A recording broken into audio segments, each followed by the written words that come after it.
అన్న నమస్తే అన్న. మరి ఇటీవలే అసెంబ్లీలో చూసాము. దాదాపు గత ప్రభుత్వంలో లిక్కర్ స్కామ్ జరిగిందంటూ కూడా చంద్రబాబు నాయుడు గారు ప్రస్తావిస్తూ దాదాపు 1,79,00,000 లీటర్లు గత ప్రభుత్వంలో రేట్లు పెంచితే తాగడం మానేస్తారని చెప్పి ఇంకా ఎక్కువ తాగించారు. ఇన్ని లీటర్లు లక్షల లీటర్లు తాగించారు జగన్మోహన్ రెడ్డి అని చెప్పి కూడా చంద్రబాబు నాయుడు గారు అసెంబ్లీలో మాట్లాడడం చూస్తాం. అంటే ఎలా అనిపిస్తుంది గత ప్రభుత్వంలో మద్యపాన నిషేధం చేస్తామంటూ కూడా అధికారంలోకి వచ్చి ఇలా చేయడం ఏం చెప్తారు, అసలు ఎలా అనిపించింది? 1,79 లక్షలు కాదు, ఇంకా ఎక్కువే ఉంటుంది. వీళ్ళకి తెలియక ఏదో అట్లా చెప్పుంటారు కానీ దగ్గర దగ్గర 2 కోట్ల పైన 2 కోట్ల లీటర్ల పైనే తాగిచ్చుంటాడు జనాలకి. అది కూడా విషయం ఏంటంటే మనోడు జగన్మోహన్ రెడ్డి గారు డిజిటల్ పేమెంట్లు లేవు, ఓన్లీ క్యాష్. ఆ క్యాష్ కూడా అంతా తీసుకెళ్ళి సాయంత్రానికి నల్ల కారు ఎర్ర కారు అని 2 కార్లు వెళ్ళాయి ప్యాలెస్లోకి, జగన్మోహన్ రెడ్డి ప్యాలెస్లోకి. మిడ్ నైట్ అర్ధరాత్రి పూట వెళ్ళాయి ఆ కార్లు కూడా ఎవడు ఆపడానికి రైట్స్ ఉండేవి కాదు. ఆ నల్ల కారు ఎర్ర కారు ఈ కార్లలో ఈ డిజిటల్ పేమెంట్ డబ్బు అంతా కూడా తీసుకెళ్ళి జగన్మోహన్ రెడ్డి ప్యాలెస్ ఉంది కదా, తాడేపల్లి ప్యాలెస్, ఆ ప్యాలెస్లో పెట్టేవాళ్ళండి.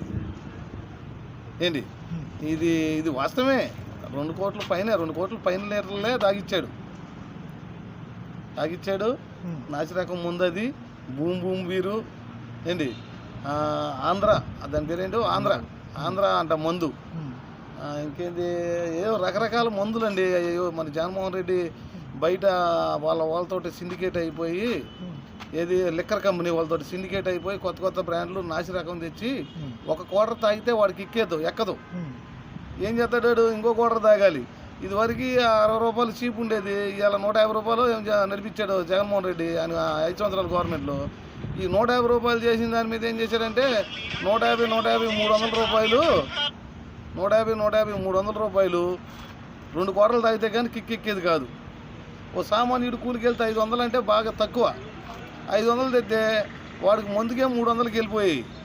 ఇంకా ఉండేదంతా 200 ఆడు సిగరెట్లు అని అయ్యని 100 రూపాయలు అయిపోయి 100 రూపాయలు ఇంటికి ఎత్తుకెళ్తానికి కూడా గగనం. ఈ జగన్మోహన్ రెడ్డి చేసిన పాపాలు ఎంత ఘోరంగా చేశాడంటే ఈ జనాల రక్తం పిండుకొని మందు రూపంలో తాగిచ్చాడు. అదంతా క్యాచ్ చేసుకుని డబ్బు అంతా తీసుకెళ్ళి తాడేపల్లి ప్యాలెస్లో దాచుకున్నాడు.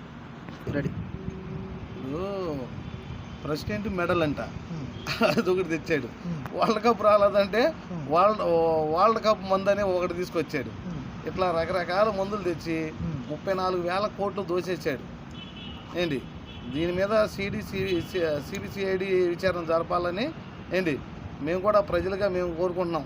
రాష్ట్ర ప్రభుత్వం తరఫున వాళ్ళు కోరుకున్నా మేము కోరుకుంటున్నాం. ఈ జగన్మోహన్ రెడ్డి ప్రజల సమస్యలు గాలికి వదిలేసి ప్రతిపక్ష హోదా కావాలంటాడు. ప్రతిపక్ష హోదా కావాలంటే అసెంబ్లీకి వెళ్ళి ఆ 11 మంది ఉన్నారు కదా, 11 మందిలో ఆ 10 మందికి తోడు ఈయన కూడా అసెంబ్లీలోకి వెళ్ళి ఏదన్నా ఇది అట్లా ఉంది, ఇది ఎట్లా ఉంది, పంటలు పోయినాయి, రైతులకు అలాంటి సమస్య ఇలాంటి సమస్య, ఈ పథకాలు ఏంటని అడగాల్సింది పోయి ఈయన తిన్నగా వెళ్ళి ఢిల్లీలో కూర్చొని నాకు ప్రతిపక్ష హోదాలు కావాలని అక్కడ అడుగుతాడు. కోర్టులోకి వెళ్ళి కోర్టులో వేస్తాడు. ఏ రకంగా ఇస్తారని నేను ప్రతిపక్ష హోదా? వాళ్ళ చెల్లి ఉంది కదా, 1 సీటు రాకపోయినా హుందాగా ఉంటుంది రాజకీయాల్లో షర్మిల గారు, ఆమె కన్నా ఇవ్వచ్చు. కానీ ఈ జగన్మోహన్ రెడ్డికి ఇస్తే ఆ ప్రతిపక్ష హోదాని ఈయన వాడుకుంటాడు. ఆ పదవి కాంక్ష కోసమే ఈయన ప్రతిపక్ష హోదా. ఏంటంటే సీఎం పదవి ఇచ్చారు నిలుపుకోలా, ఇలా ప్రతిపక్ష హోదా కూడా చేయగలడని గ్యారంటీ లేదు జనాల్లో. అందుకనే 11 సీట్లు ఇచ్చి సరిపెట్టారు జనాలు. ఇట్లాంటి ఏదో ప్రయత్నాలు మానుకుంటే మంచిది ఈ జగన్మోహన్ రెడ్డి. అదే అంటే మొత్తానికి ఏదైతే నేను అసెంబ్లీకి అయితే రాకుండా ప్రెస్ మీట్లు పెట్టి ప్రజలకి న్యాయం చేస్తానని చెప్పి జగన్మోహన్ రెడ్డి గారు మాట్లాడతారు. అసలు ఈయన ఎవరు రమ్మన్నారు అసెంబ్లీకి? పోయిన రాబోతే ఇంటికాడ ఉండమని. ఈ ప్రెస్ మీట్లు ఎందుకు ఈయనకి చేతగాని ప్రెస్ మీట్లు? ఏమి ప్రెస్ మీట్లు? మేము మాట్లాడతాం. మా ప్రెస్ మీట్ వల్ల ఉపయోగం ఏంటి? జనాలను రెచ్చగొట్టి విధ్వంసాలు తెచ్చి నరుకుసొచ్చి ఆళ్ళ నరుకుసొస్తే మళ్ళీ దీని మీద రాజకీయం చేసి ఇదే ఈయన కావాల్సింది. ఈయన చేసినంత దిక్కుమాల రాజకీయాలు ఎవడు చేయలే. లోకేష్ బాబు పాదయాత్ర చేస్తే ప్రతి అడుగడుగున అడ్డుపడ్డాడు.